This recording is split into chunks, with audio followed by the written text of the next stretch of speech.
Peu importe à quel point tu aimes ton travail, il y a des jours où tout semble aller de travers. Des délais non respectés, des collègues désagréables ou beaucoup de tâches ennuyeuses.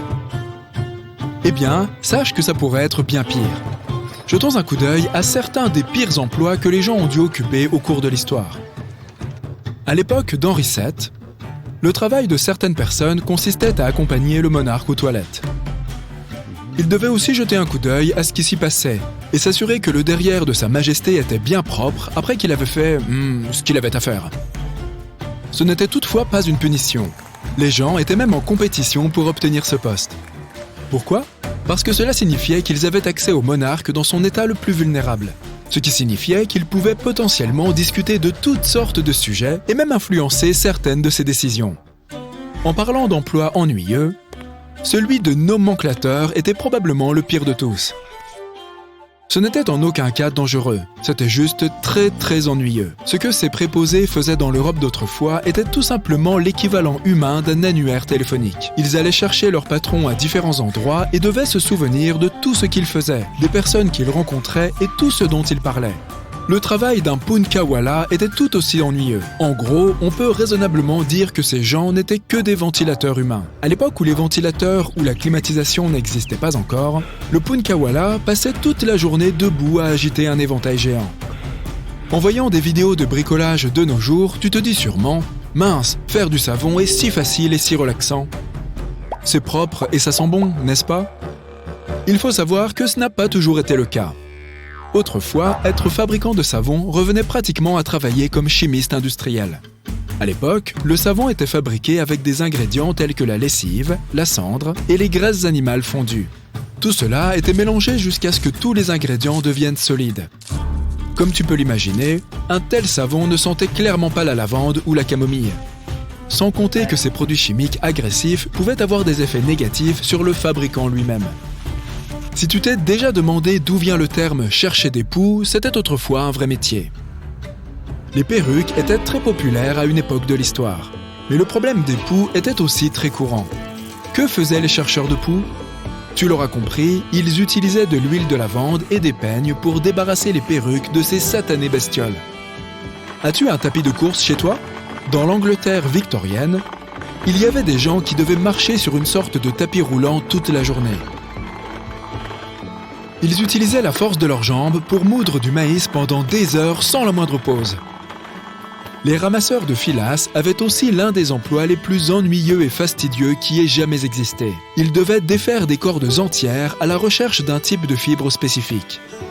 La filasse était une fibre très demandée en mer, car elle protégeait le bois de l'eau.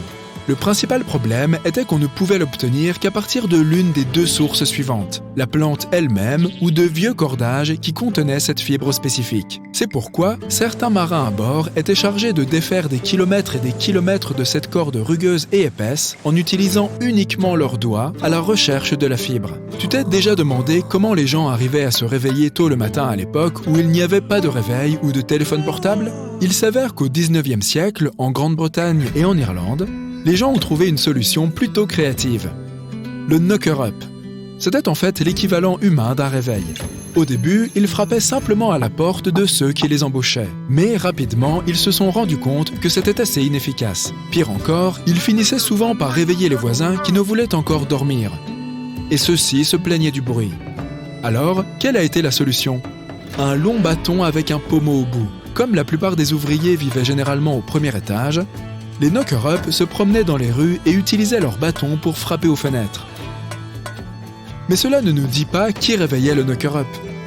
Il s'avère que pour obtenir ce poste, il fallait être prêt à dormir pendant la journée et vivre la nuit. Quoi qu'il en soit, lorsque les réveils sont devenus de plus en plus populaires, la plupart des knocker-up ont perdu leur emploi. La profession suivante existe encore aujourd'hui, mais cela ne la rend pas moins dangereuse. Le tristement célèbre trayeur de serpents. Le titre du poste est assez explicite. Il s'agit d'extraire le venin de serpent. Tu te demandes peut-être pourquoi on aurait besoin de faire ça. Il s'avère que cette substance est très recherchée dans le domaine médical. Lorsqu'une personne est mordue par un serpent venimeux, elle doit recevoir un traitement approprié le plus rapidement possible. Et c'est impossible à faire si le venin de serpent n'a pas été étudié à l'avance. La substance récoltée sur les serpents est ensuite lyophilisée et utilisée par des laboratoires spéciaux et des universités pour la recherche et la production d'antivenins. Les gens qui vivaient dans la Rome antique avaient certains des emplois les plus bizarres qui soient. Commençons par le saluti geruli. C'est la version humaine d'un texto, ou d'une carte postale, ou des deux. Ces personnes passaient leur journée à délivrer des messages élogieux de leur patron à leurs amis ou connaissances. Ensuite, il y avait l'ornatrix, qui était en gros l'équivalent du coiffeur moderne. Le problème est qu'à cette époque, les coiffeurs devaient effectuer des traitements capillaires avec des ingrédients tels que des sangsues ou même des excréments de pigeons. Pour compléter la liste des emplois romains excentriques, il y avait aussi le polisseur. Les Romains étaient très attachés à leur image corporelle. C'est pourquoi ils faisaient appel au service du polisseur qui prenait de la pierre ponce ou un autre matériau abrasif et s'assurait que le corps de ses clients était bien exfolié. Les bouffons de la cour n'étaient pas non plus les plus chanceux. Ils étaient en quelque sorte des comédiens sur commande pour les personnes de haut rang. Ils étaient surtout populaires pendant la période médiévale. Mais leur travail ne consistait pas seulement à raconter des blagues. Selon leur talent, ils devaient aussi inventer des plaisanteries pleines d'esprit, jouer des pièces de théâtre, réciter des poèmes et raconter des histoires, chanter des chansons ou même faire des acrobaties. Toutefois, à l'époque, les gens pensaient que le poste de bouffon de la cour était enviable, car cela permettait de passer beaucoup de temps avec les puissants. Mais était-ce vraiment le cas ? Pas franchement.